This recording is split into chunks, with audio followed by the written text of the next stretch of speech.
నమస్తే, welcome to smart Salomi. ఈ రోజు మనం ఎస్ఆర్ నగర్లో ఉన్నటువంటి మేకల స్పైసీ బాండార్కి అయితే వచ్చేసాం.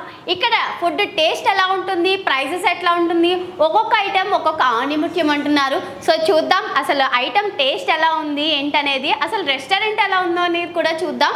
సో లోపలికి వెళ్ళి చూద్దాం పదండి. స్మెల్ చూస్తుంటేనే నాకు నోట్లో నీళ్ళు వస్తున్నాయి. అసలు ఆకలి బాగా ఆకలేసేస్తుంది. నాకేమో మీరు స్మెల్ అంటారు, నాకు బిల్లు కనపడుతుంది. అది తప్పదు సార్. టేస్ట్ చేసేద్దాం. టేస్ట్ చేసి ఎలా ఉందో చెప్తాను మీకు.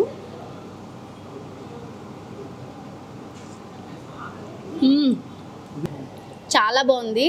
బాగా ఇప్పుడు ఎలాగో చలికాలం కాబట్టి ఇట్లాంటి సూప్ తాగితే మనకు కూడా హెల్త్కి కూడా చాలా మంచిది. ఫస్ట్ ఐటమ్ అయితే వచ్చేసింది. ఏంటి మేడం ఇది? Butter garlic prawns. నార్మల్గా ప్రాన్స్ తింటే ఏదో ఒక నీసు వాసన కింద వస్తుంది బయట తిన్నప్పుడు, కానీ చాలా బాగుంది. మనం చూసుకున్నట్లయితే ప్రాన్స్ కూడా చాలా బాగా కుక్ అయిందనమాట. ఒకసారి చూడండి ఎంత బాగా కుక్ అయిందంటే మొత్తం చాలా బాగుంది. అయితే ఫ్లేవర్ కూడా మనకి స్మూత్గా వెళ్ళిపోతుంది అనమాట. ఓవర్ స్పైసీ లేదు. సో నెక్స్ట్ ఐటమ్ వచ్చేసి మనకి ఇక్కడ ఫిష్ ఫింగర్ అంటండి. లోపల వేడిగా ఉంది చాలా. టేస్ట్ అయితే సూపర్ ఉందండి, చాలా బాగుంది టేస్ట్. అంటే ఇది ఫిష్ అని చెప్తానే కానీ ఎవరికి తెలీదు, అంత బాగుంది అనమాట. ఇది పొట్లం బిర్యానీ అంట. సో చికెన్ పొట్లం బిర్యానీ ఇది. సో ఎలా ఉందో చూద్దాం టేస్ట్ అయితే.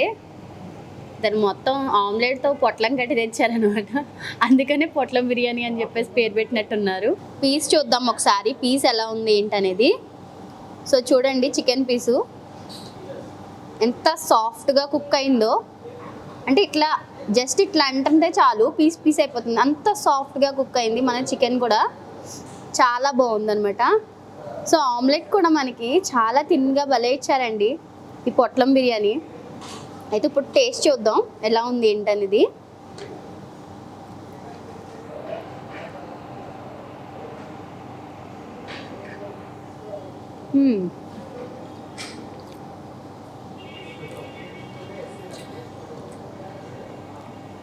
టేస్ట్ అయితే చాలా బాగుందండి. అంటే మనం బయట రెస్టారెంట్లో చూసుకున్నట్లయితే ఒక్కొక్క మసాలా అనేది సరిగ్గా సెట్ అవ్వదు, కానీ ఈ బిర్యానీకి పర్టికులర్గా మసాలా కూడా చాలా బాగుంది. ప్లస్ రైస్ కూడా చాలా బాగా కుక్ అయింది. ఇంకొక ముద్ద పెట్టుకోకుండా ఆగలేను, అంత బాగుంది టేస్ట్ అయితే. అరోమా అయితే చాలా బాగుంది.